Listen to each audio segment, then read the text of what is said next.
Vamos ahora la tercera parte de lo que tiene que ver con los postulados de Fermat. Ya hemos presentado en el pasado a Pierre Fermat. Este francés del siglo XVII fue el que estableció varios postulados, varias teorías, de las cuales no todas eh, resultaron ser acertadas. Sabemos de que Leonard Euler, una generación después de Fermat, se puso a probar la teoría de que había una fórmula que originaba una gran cantidad de números primos, la teoría de los primos de Fermat, y se topó con que en realidad solo los cinco primeros números generados de esta forma eran primos y el sexto número no lo era, y de ahí en adelante prácticamente no se ha encontrado nunca más otro primo de Fermat.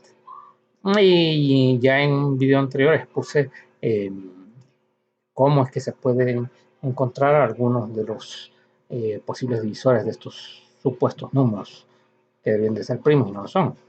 Eh, Recomiendo nuevamente el acudir al libro que publiqué en Co, en que hablo sobre estas conjeturas respecto a estos números primos y cómo es que se pueden deducir los posibles divisores para estos números. En el video anterior expliqué qué era el pequeño teorema de Fermat. Es una prueba para encontrar si un número P es primo. Mm, es relativamente rápida si uno lo compara con otras pruebas como el método de Eratóstenes, pero digamos que no es la única y no necesariamente la mejor, pero por lo menos sí funciona y sí nos lleva a algún tipo de resultado. Ahora, el llamado último teorema de Fermat, este sí ha sido un enigma que duró casi 400 años. Ya expliqué también en otro video de que Andrew Walls desarrolló una metodología propia para probar que el último teorema de Fermat era correcto. En sí, el teorema lo que me dice es esto, que a elevado a la n más b elevado a la n será igual a, nunca será igual, mejor dicho,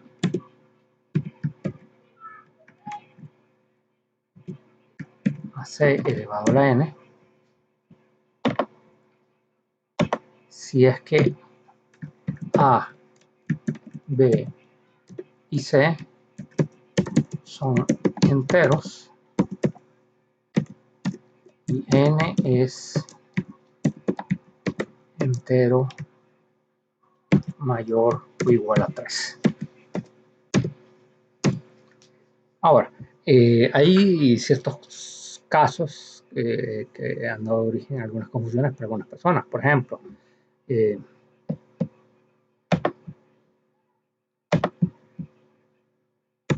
3 elevado al cuadrado más 4 elevado al cuadrado da la casualidad que es igual a 5 elevado al cuadrado. Y cierto, 9 más 16 da 25 y eso es 5 al cuadrado. Pero este es un caso especial en el cual n es 2. E igualmente hay otros casos parecidos, como el caso de 7 elevado al cuadrado más 24 elevado al cuadrado, que me va a dar igual a 25 elevado al cuadrado. Entonces, es lo mismo. A fin de cuentas, en estos casos, esta suma de cuadrados da a su vez un número al cuadrado, pero fijémonos de que el exponente en este caso es 2. Ahora, ¿qué pasa cuando el exponente es 3? ¿Qué pasa cuando el exponente es 5? ¿Qué pasa cuando el exponente es 6? Etcétera, etcétera. Entonces, en un principio alguien podría decir, bueno, hagamos una prueba. De hecho, yo ya hice un video en el cual uso programación en Python y pruebo 1.000.000 de casos para n igual 3 y en ninguno de los casos se deja de cumplir el teorema de Fermat. Y se puede usar el mismo programa para N5, 4, 16, lo que sea, y vamos a llegar siempre al mismo. El problema está en que este tipo de pruebas empíricas siempre nos deja con la duda, bueno, de acuerdo, yo lo probaste para 1.000.000 de casos, pero ¿qué pasa si en el caso 1.000.001 no se cumple? Entonces de repente toda la teoría se viene al suelo, solo porque haya un contraejemplo para el caso. Entonces hay que buscar una forma de plantear una prueba que sea mucho más general, mucho más amplia, para no tener que estar probando millones y millones y millones de casos solo para asegurar que esto que estableció Fermat y que nunca lo llegó a probar, nunca lo llegó a probar en vida, sea cierto. Entonces, partamos de una cosa. Imaginémonos un caso especial en el cual n es igual a p menos 1. Es decir, p, digamos que es primo.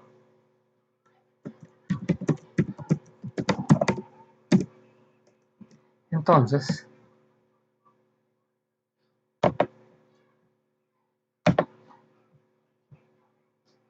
teóricamente, yo tendría que probar que esto a elevado a la p menos 1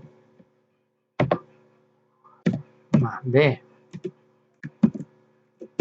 elevado a la p menos 1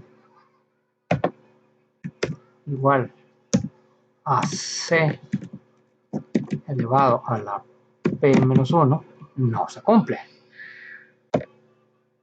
Es decir, esta afirmación debería de ser matemáticamente un absurdo, al menos para el caso de estos números primos. Ahora, si esto llega a cumplirse, de que no se puede escoger ahí valores aleatorios de A, B y C, para los cuales esto se cumpla, para los valores de n igual a p-1, entonces ahí ya tendríamos no una, sino que muchos casos que nos pueden servir como prueba de que las afirmaciones de Fermat eran correctas. Ahora, vayamos a lo que se conoce como el pequeño teorema de Fermat. El pequeño teorema de Fermat diría, por ejemplo, que K sub 1, una constante, es igual a elevado a la P menos 1 menos 1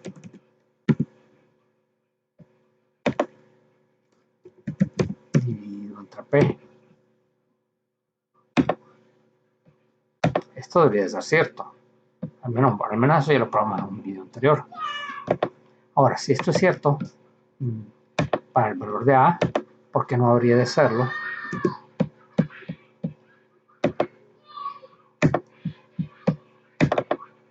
para el valor de B?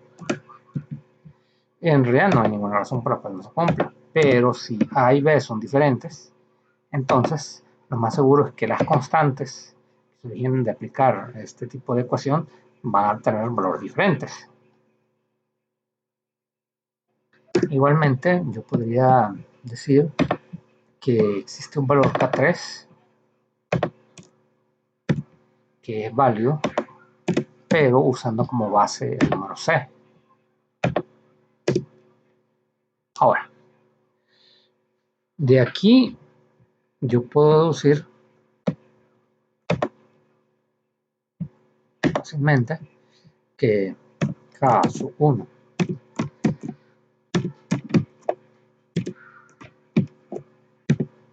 por P más 1 es igual a A elevado a la P menos 1.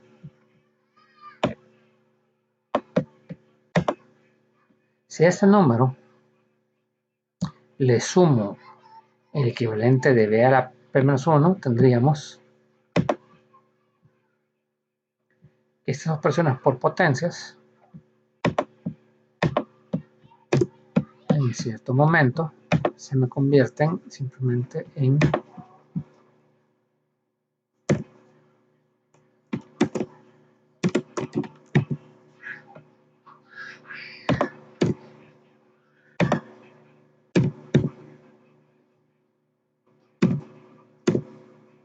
simples productos de unas constantes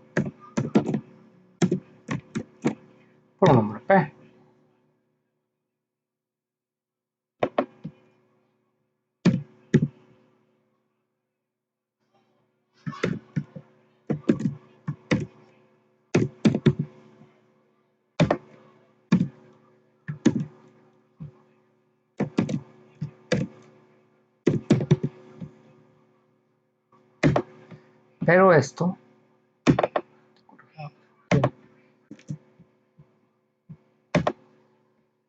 Pero esto forzosamente tendría que ser igual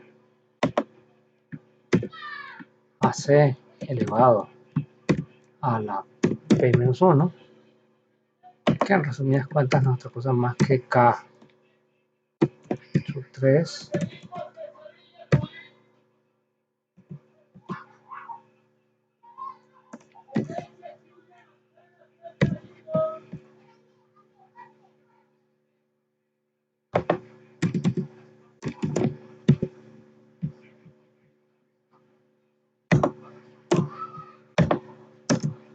por P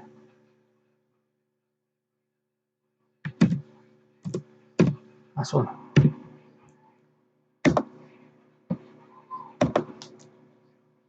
Ahora,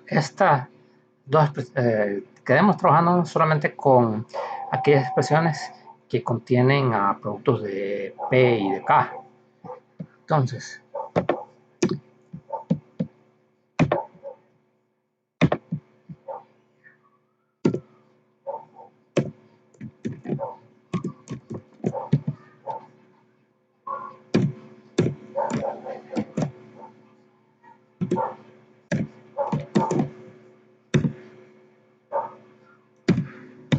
aquí me queda lo que tengo del lado izquierdo igual a lo que voy a tener al lado derecho.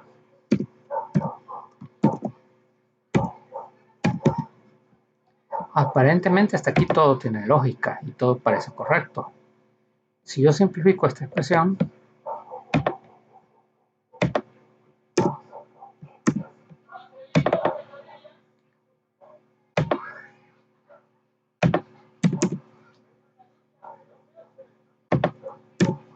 me quedaría así, pasando el 2 como menos 2 al lado derecho. Ahora, aquí es donde empieza el verdadero problema. ¿Qué pasa si yo vengo y divido todo entre P? Tanto el lado derecho como el lado izquierdo. Me voy a quedar únicamente con K1 sumado con K2, KP3 entre P, me queda solo K3, pero aquí me queda 1 dividido entre P.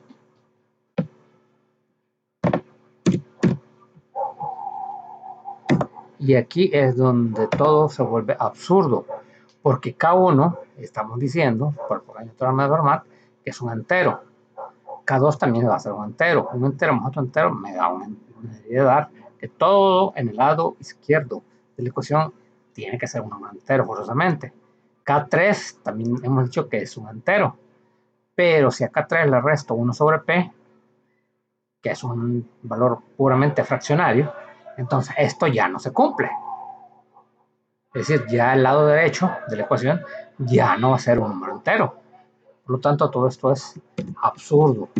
Sí, no es lógico.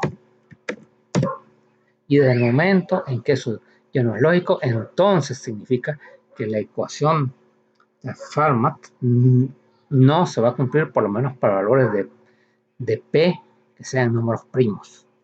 Así de simple. Ahora, ¿eso qué significa? Por ejemplo, para P igual 5, para P 7, 11, 13, 17, etc. Pero como hemos dicho que n es igual a p menos 1, entonces n para los valores que nos va a cumplir serían 4, 6, 10, 12, 16, etc. Entonces, Ya aquí, a partir de este momento, ya hay una gran cantidad de valores de n para los cuales simplemente esa igualdad que planteaba la ecuación de Fermat no se va a cumplir, y ya de por sí ahí ya hemos demostrado para una cantidad enorme de casos que el último teorema de Fermat es cierto. Sin embargo, aquí la duda: ¿qué pasa si yo quisiera hacer a al cubo más b al cubo y tratar de probar que no es igual a un c al cubo? Entonces ahí ya no va a ser suficiente el aplicar el pequeño teorema de Fermat como una forma de demostrar que esto es cierto, sino que tenemos que aplicar otro teorema que no existía en la época de Fermat, aunque no es tan difícil deducirlo. Vamos de esta forma: si decimos que P es primo, este valor primo va a ser impar, obviamente le restamos 1, me va a dar 1 par. Digamos que 2x sea igual a P menos 1.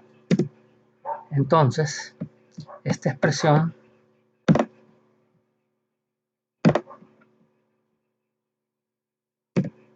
K igual a elevado a la 2x, restamos 1, equivale a que yo escriba a elevado a la p menos 1, y en lugar de dividirlo entre p, yo lo dividiría entre 2x más 1. Ahora bien, esta expresión, como vemos, lo que está en el numerador es una diferencia de cuadrados, o se puede expresar como una diferencia de cuadrados, se puede escribir como a elevado a la x más 1 por a elevado a la x menos 1, y todo sobre 2x más 1. Ahora, para que esto sea un cociente entero, una de dos: o a la x menos 1 es divisible entre 2x más 1, o a la x más 1 es divisible entre 2x más 1. Entonces, en algunos casos, y aquí es donde sale el llamado teorema de Prot, el cociente de dividir a elevado a la x más 1 va a ser entero cuando yo lo divido entre 2x más 1, o lo que sería lo mismo, dividir a elevado a la p menos 1 sobre 2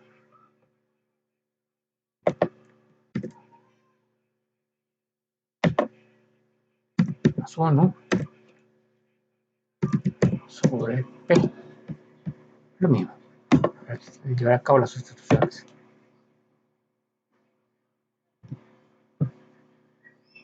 Entonces, por lo menos hay un 50% de probabilidades de que esto se cumpla en la mayor parte de los casos.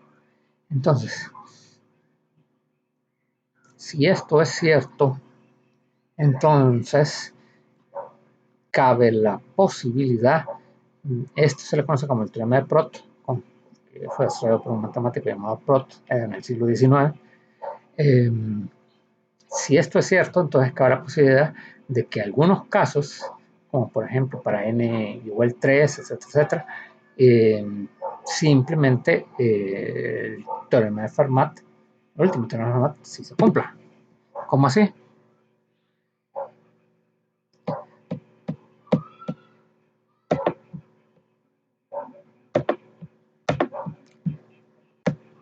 Digamos que hacemos P igual a 7.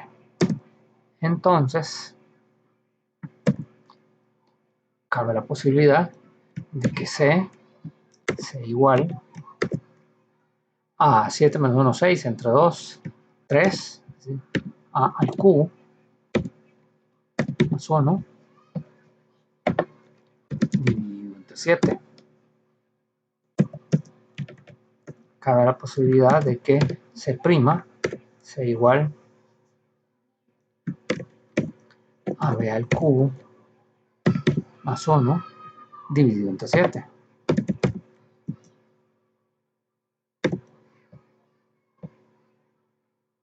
Para no confundirnos, digamos que no usemos C, sino que usemos K. K es esto, K' es esto. Digamos que K2' es igual a C elevado a Q más 1 dividido entre 7.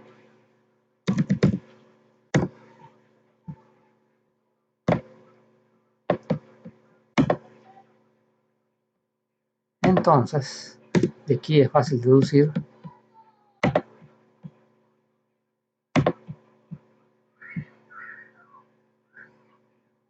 que A al Q más B al Q es equivalente a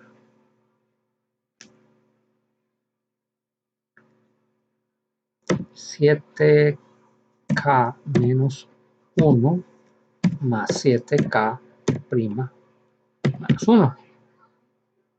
Y eso debería ser igual a 7K2' menos 1.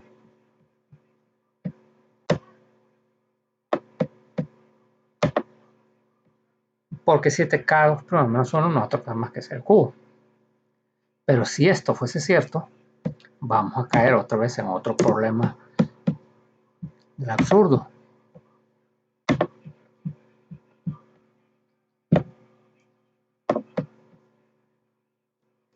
Porque entonces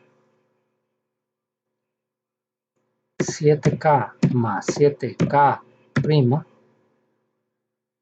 debería ser igual a 7K2' más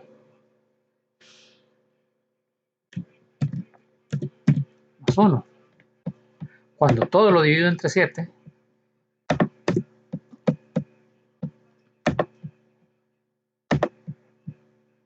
me va a quedar K más K' igual a K2' más 1 entre 7.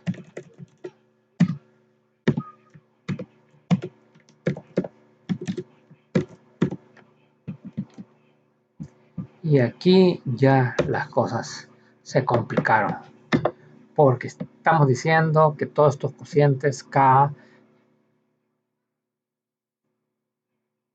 K', K2', todos deben de ser números enteros si se va a cumplir el teorema de Prot, pero si a un entero le sumo otro, me tiene que dar a su vez un entero, pero si esto me va a dar una parte entera más una parte fraccionaria, en este caso un séptimo, entonces ya no se cumple la igualdad.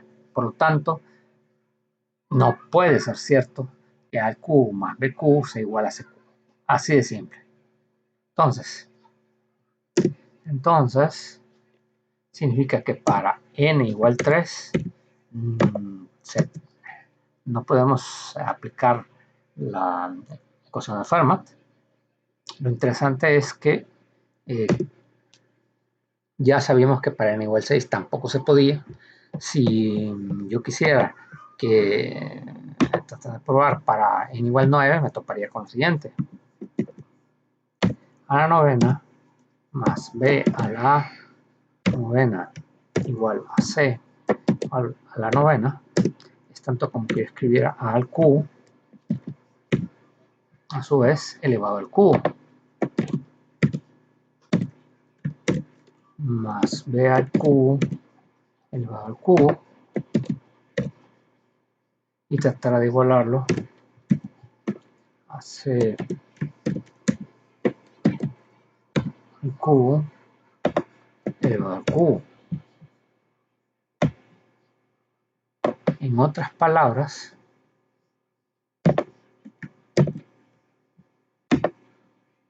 estoy diciendo que esta expresión de suma de novenas potencias equivale a la suma de ciertos números elevados al cubo.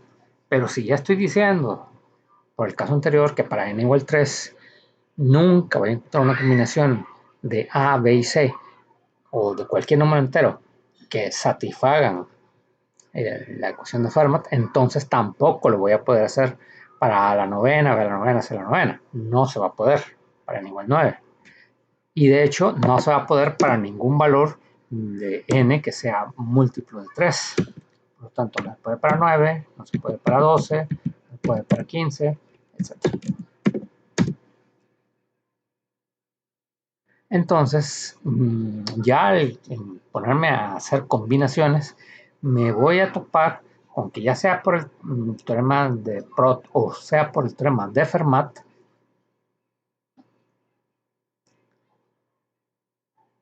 tarde o temprano voy a llegar al hecho de que no hay ningún caso en el cual se cumpla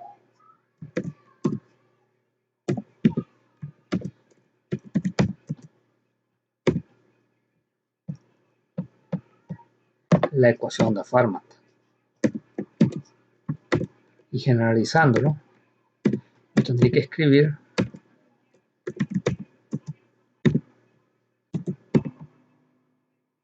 algo como esto.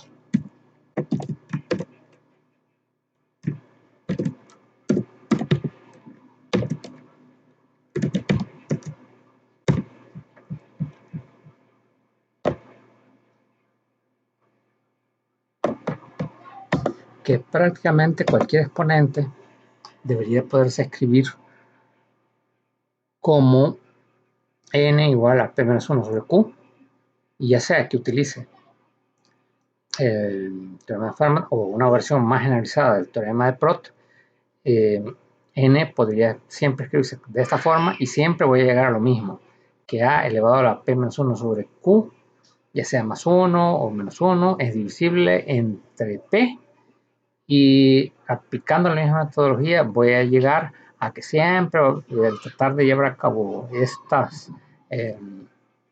ecuaciones, siempre me queda por ahí una parte fraccionaria que me hace absurdo el que el resultado de esta ecuación se puede llevar a cabo con números enteros. Así de simple. Por lo tanto, esto vendría a ser una prueba definitiva del último teorema de Fermat. Bueno.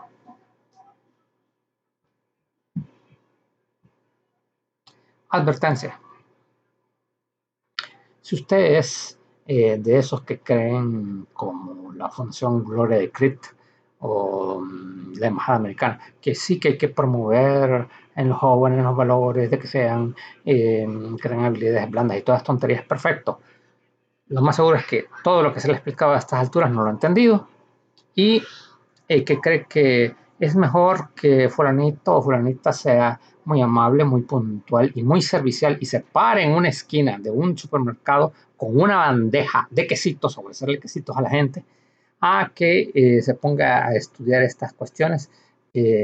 Son habilidades duras, claro, las cuales se les puede dañar el cerebro a sus muchachos. ¿De acuerdo? Va.